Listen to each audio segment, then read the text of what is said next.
بهمة حب الأنام. বিবাহের আগে নারী পুরুষের সম্পর্ক সেটা যে পর্যায়ে গড়াক না কেন এটাকে ইসলাম শরিয়া সম্পূর্ণরূপে হারাম করেছে। এই জন্য আল্লাহ রাব্বুল আলামিন বলেছেন লা তাকরাবুজ জিনা, তোমরা জিনার কাছেও যেও না।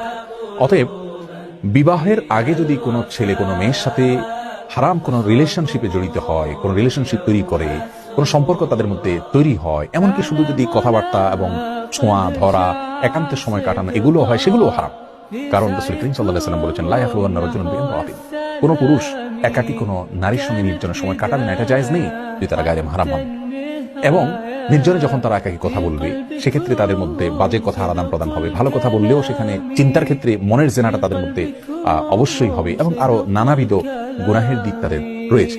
তো এইসব বিষয়গুলো যেহেতু আছে, অতএব বিবাহের আগে এই ধরনের সম্পর্ক স্থাপন করা সম্পূর্ণরূপে নিষিদ্ধ এবং গুনাহের কাজ। এগুলো জিনা। রাসূল আকরাম সাল্লাল্লাহু আলাইহি ওয়াসাল্লাম বলেছেন জিনাল আইনান নাজর, চোখ দিয়ে রেখা এটা হলো চোখের জিনা। অজেনাল ইয়াদি আল বাতশু, হাতের জেনা হলো হাত দিয়ে ধরা, এবং প্রত্যেকটা অঙ্গের জেনা আছে।